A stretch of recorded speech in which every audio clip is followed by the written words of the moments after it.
Good morning, everybody. Let me get the technical stuff out of the way here. Madison, can you see my screen? Okay. Is that a thumbs up? Yeah, it looks great. Okay, perfect. Well, I'm super stoked to be here today to talk to you guys about sculpting a sales and marketing success plan and some of the proven lessons and tips that I've learned over the years, over a lot of years, actually. All right, my slides aren't advancing. There we go. Just a little bit about me before we jump in here. I wear several hats. One of my favorite hats that I wear is a lead consultant with the SBDC. I am also the previous co-founder of Mad Jack Snowsports, which is a snow sports manufacturing company. And currently, right now, I am the head of marketing at BizIQ, which is the leading affordable digital marketing agency for small businesses. So let's jump into what I want to touch on today, and I'm hoping to make this a conversation and not just a complete power nap, if you will. But I'm going to be reviewing a competitive analysis, your value proposition, ideal client profiles, marketing channels, marketing planning, sales and marketing funnels, some messaging and pitching tactics, the customer journey, and some trends. So let's go ahead and jump in here. So a competitive analysis, right? The saying goes, keep your friends close and your enemies closer. Well, that's true in business. You definitely need to know who your competition is. So what is a competitive analysis? A competitive analysis is the process of assessing and comparing strengths, weaknesses, strategies of rival businesses in a market to inform and improve one's own strategy. A competitive analysis really helps you stay ahead of the competition, right? It also helps you when you're in a sales pitch or a demo, handle upcoming objections or questions that clients or prospects might have with respect to how you differentiate yourself from the competition. This is an example of a competitive analysis that I did for our company, Mad Jack Snowsports, and it helps you back into your competitive advantage, which for Mad Jack Snowsports was comfort, affordability, adaptable sizing, and inclusion of the youth market. The competitive analysis, why this looks like a clean little matrix, it actually takes a long time to back into it. So if you haven't done this, I highly suggest that you do it because it will absolutely help your sales demos. Any questions so far on the competitive analysis? All right, I'm going to go ahead then and give you a little pro tip here. So when it comes to your competitive analysis and your competitive matrix, so this is what you're looking at here, it's really important that you own a key phrase that is different from your competitors. So this is an example of what I did for BizIQ when I started. I looked at two of our competitors out there, and they were really owning the words of a smart way to grow or a smarter way.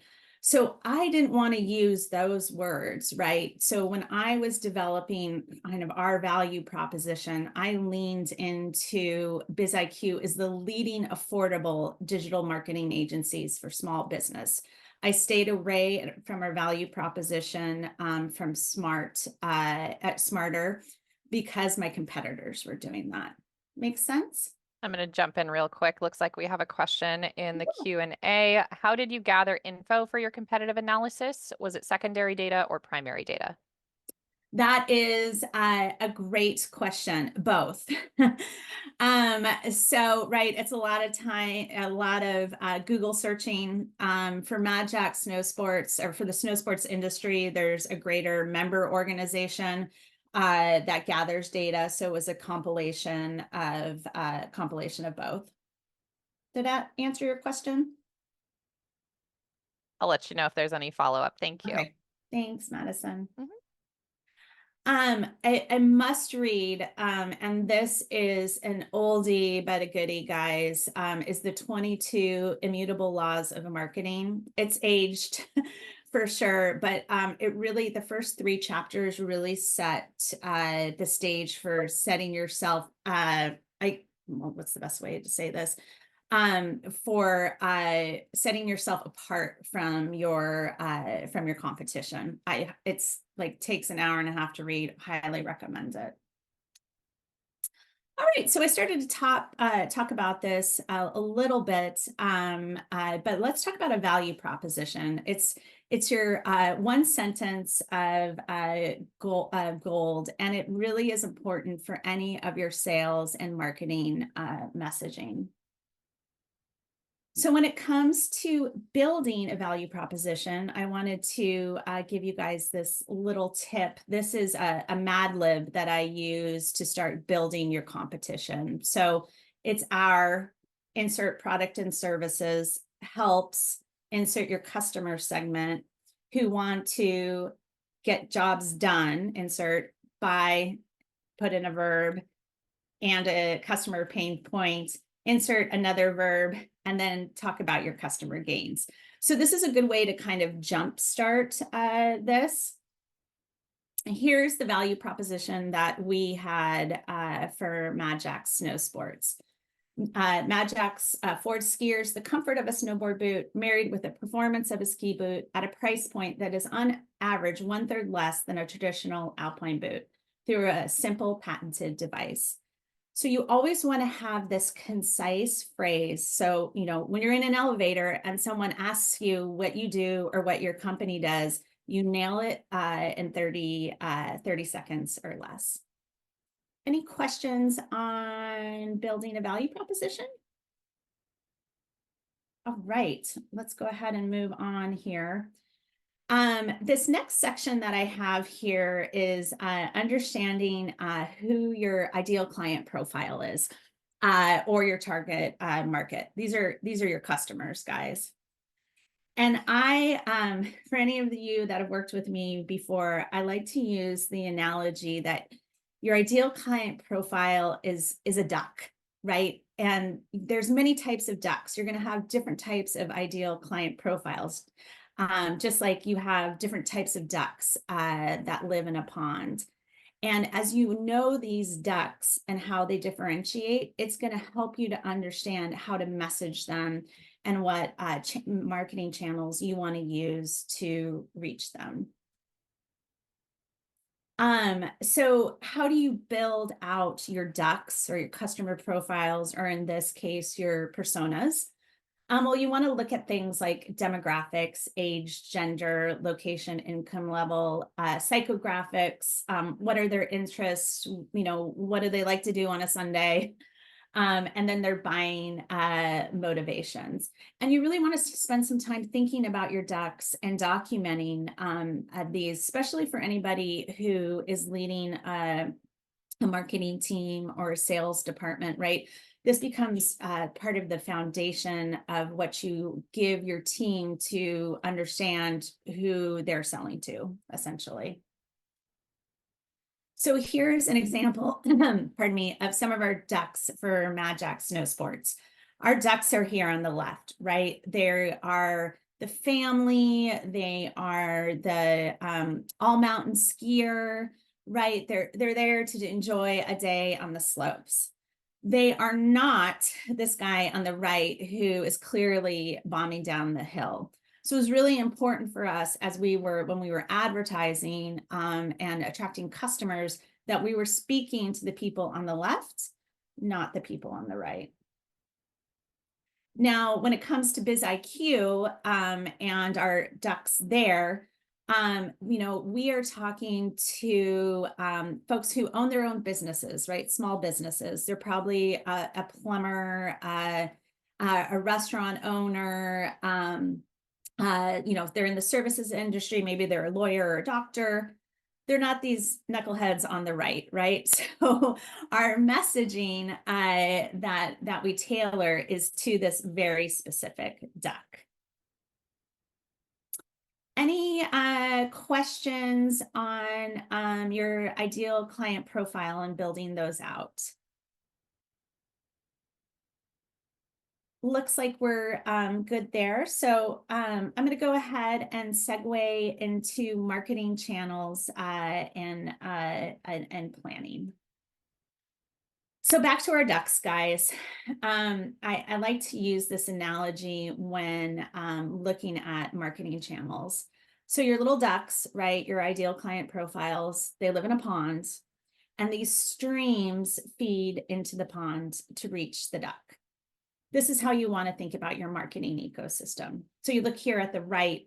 I have all the, or not all, I have some of the marketing channels that are that you want to use, right? Paid per click, digital advertising, an engaging website, SEO, content marketing. You feed these channels or these streams to reach your ideal client profile. One thing that is a little deceiving about this graph is some of these streams are going to be fatter than others, right? So you're going to be measuring how, or you should be measuring how these streams are performing, or these channels, and some are going to perform better than others. I will tell you this as a seasoned marketer and salesperson, there is absolutely no one-hit wonder in these channels. You're going to need to use a combination of, if not all of them, some of them. Great. Let's go ahead and move on. So marketing planning and why we do it. I can't tell you how many SBDC clients I've worked with, and they come to me and they say, hey, Kristin, my sales are doing this. Well, that's known as the roller coaster effect. And you don't want your sales to do that. It's really hard to forecast. And so why are they doing that? Well, the reason they are often doing that is because you guys will go out, or clients will go out and they'll do a bunch of marketing, and then their sales go up, and they forget about their marketing, and then their sales go down, and they go out and do a bunch of marketing, and then their sales go up. And then they stop doing marketing and their sales go down. So you don't want to do this. You don't want to have a roller coaster effect. You want your sales to stabilize at least, or hopefully grow. So one way to get rid of this roller coaster effect is with marketing planning, right? And this is where you sit down and you look at your objective at hand, right? And you plan out how you're gonna weave that objective, if you will, into the various marketing channels. So this is an example of a local restaurant in town, right? And the objective was that they were going to get out a new menu items and a new chef. And so how are they going to use the marketing channels to communicate that message? They did an email send, they did a blog, they did some local or regional pay-per-click advertising. But the key thing here is they planned it out, right? So I want to give you another example. This is an example of a marketing plan that we have in place for Q1 for BizIQ, for my team there, essentially, right? So we've planned out the full quarter, and we can adjust or course correct along the way. And while this looks like a little bit of, spreadsheet work here and there, there's actually a lot of thought that goes behind it. And this thought and planning, right, marketing planning then keeps your sales consistent. Make sense? I'm going to pause here again. Any questions as we move into the next section? All right, looks like we're good. So we've talked about competitive analysis, value propositions, ideal client profiles, marketing channels, and marketing planning. Now let's go into what a sales and marketing funnel looks like, some messaging and pitching tactics, the customer journey, and some things that are trending right now to be aware of. So a sales and marketing funnel really is key to forecasting, right?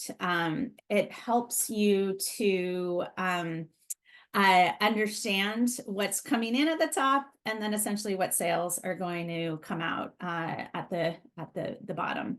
I often use this phrase, sales and marketing. It shouldn't be a crystal ball that you're hoping to understand. And your sales and marketing should not be a hope. It should absolutely be a strategy. Hey, Madison, I think I have a question out there. Yeah, let me see here. Regarding marketing planning for new business owners, how much of our marketing should we be doing on our own and how much should we be outsourcing it? That's a really good question. And I'm gonna answer that in a couple of ways. It really depends on how your level of knowledge with marketing. It really depends on how much time you have as a business owner to dedicate to it. And if the answer to that is I don't have time and I don't have knowledge, then I would 100% outsource it. If you do have some time, then, you might want to do 50-50, right? Like maybe outsource your social, if you don't like social media, outsource your social media. If you aren't an expert in SEO, that's something else you might be able to outsource. Another thing to look at as you're considering outsourcing is your total marketing budget. So the rule of thumb is your marketing budget should be 7 to 10% of your gross revenues. This can obviously go up or go down depending on things like what your competition is doing. If you're, if you're new to the marketplace, things of that nature. But that is also a benchmark, right? So if you're going to go hire a marketing firm, right, and you're looking at your 7 to 10% of your marketing budget, well, some of that is going to get dedicated to a firm.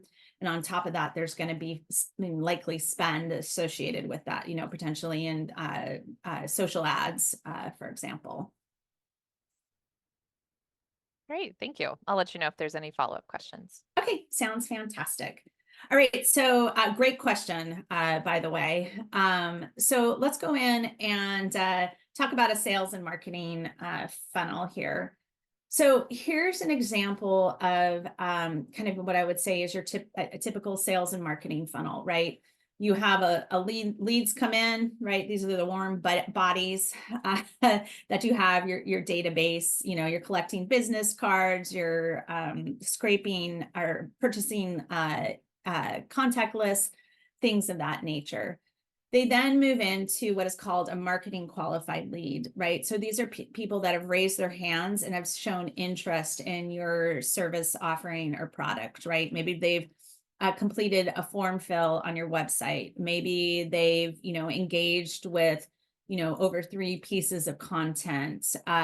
Maybe they've come to your shop 3 times and they are, are always kind of browsing around. So that is a marketing qualified lead. And these top 2 tiers here, that's what your marketing team should own, right? They're responsible for that. You then move into the next portion, which is what sales owns, if you will. Pardon me.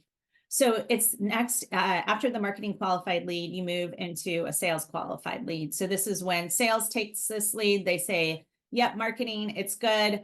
I'm going to try and schedule them into a demonstration or a presentation. And from there, they start to show interest in the product. And you guys start to, hand contracts over, negotiate pricing. Then they become a customer and ultimately they renew. But as you can see here, if you start to understand, you know, I'm gonna send in 100 leads, right? And 50% of these qualify, 25% become sales qualified leads, you know, and go all the way down to 10% becoming customers. This is where you start to see that math equation, right? And you can start to really understand and forecast where your sales numbers are going to land. I wanted to kind of give you an example of one of our sales funnels here at BizIQ. We have several different units. So this is looking at one of our business units. And so our top level, and this is really for the sales team, I should mention. So they have gone through all the marketing qualified lead, and now sales has taken it, right?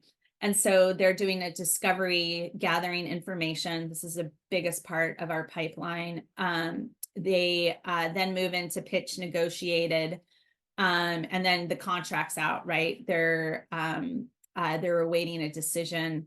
And once that happens, it goes into a waiting docs. So there's 25 opportunities out in this funnel right now, and we know we'll close 90% of them. What you want to be careful of is having a sales funnel, and I apologize, I should have put a slide together that looks like a snake swallowing a rat, right? So that it goes like this and here and here.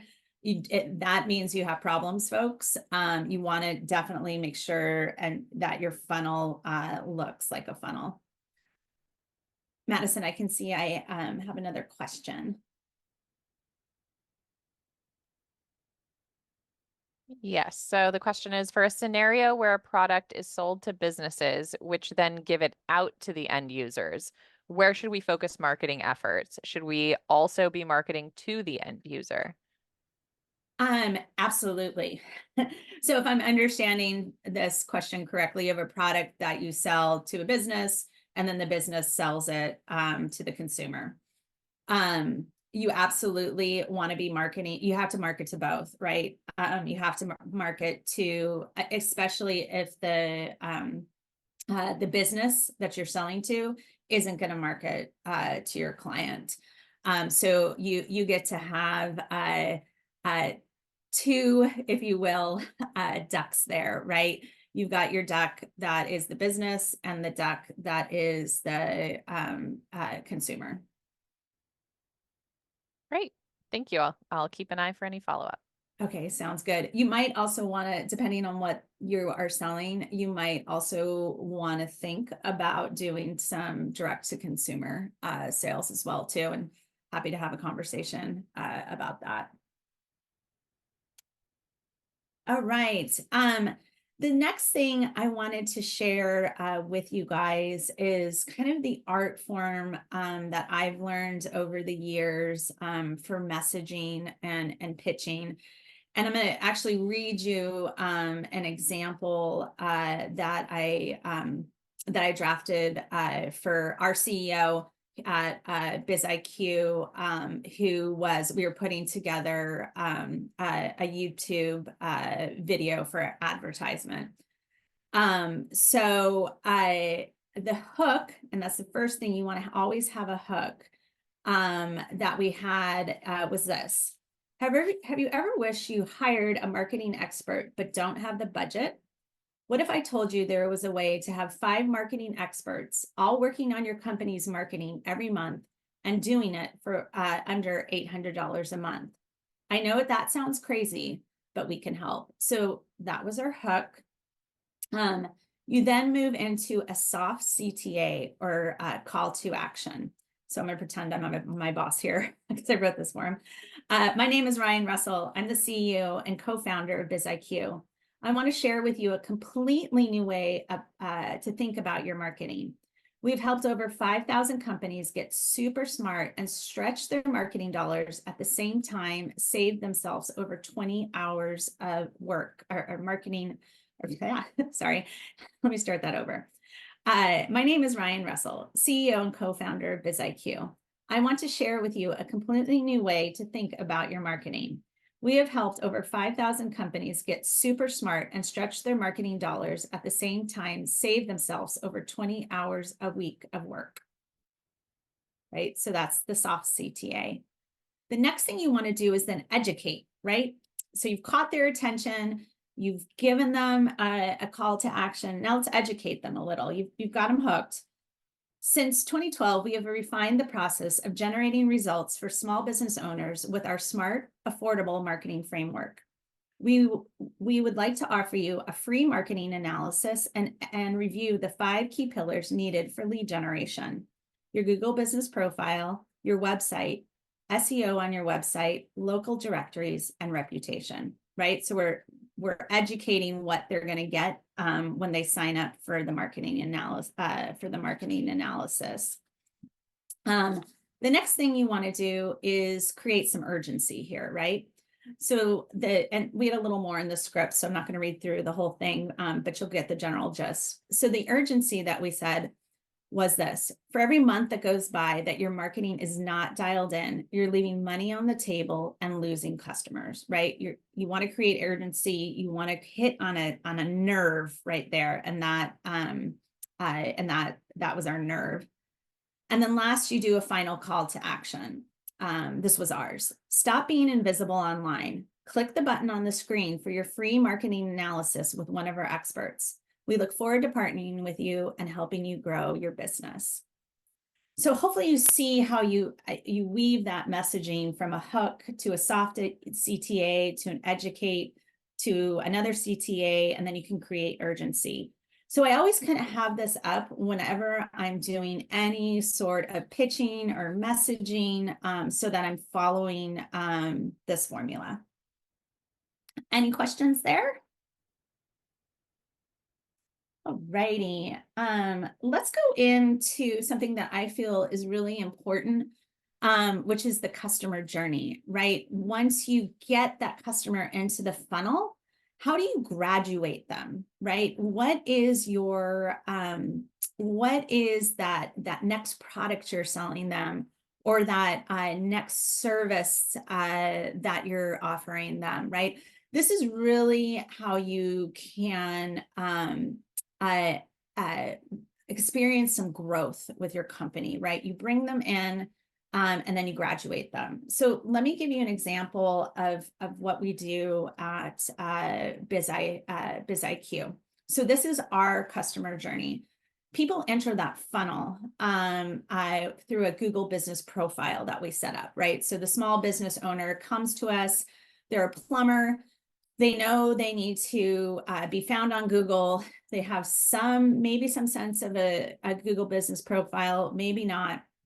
We bring them on for under $200, and we set up and manage their entire Google business profile. We then check in with them every 6 months, right? And let them know what we've changed on the Google business profile, how it's performing, things of that nature. We then use that as a way to graduate them into our next product set, if you will, which is managing their SEO for them. And by managing their SEO, I mean building their website, doing all their meta tags, their keyword research, things of that nature. And they move from a one-time under $200 client to now a client that can range anywhere, that has monthly recurring revenue, from $399 upwards of $4,000. And that was key there too: one-time fee into monthly recurring revenue. We then graduate them even further and say, hey, we're doing your SEO for you. Do you want us to do your social media management, your social ads, your Google ads, your PPC? We have, many other products that we continue to offer them for, essentially the lifetime of our relationship with the customer. So really important to understand your customer journey and to sell through that, and also making sure that it's not just siloed transactions, if that makes sense. Any questions there? All right. The last thing I wanted to talk about with this group is just some trending tools that are out there that I've been using, our company's been using. I mean, Chat GPT. I mean, if you're not on there, get on there. It's an amazing content tool. We use it for it's like having a copywriter in-house. We use it for writing content, for reviewing content. I mean, it writes HTML.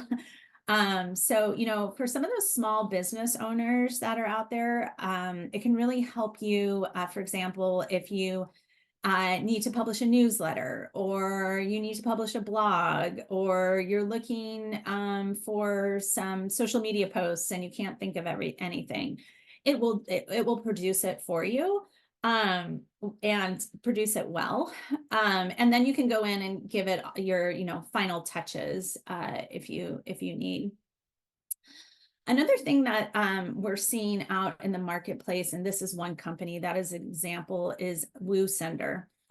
And WooSender is really digitalizing, if you will, the sales development role. So those are the people that are out there trying to book appointments for your sales team.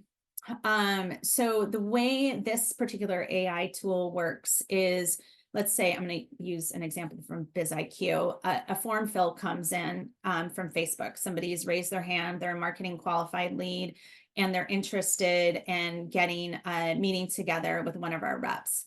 Well, the tool right away starts to message that lead, and we've obviously collected their email and phone number, and delivering the value prop and asking them to schedule an appointment.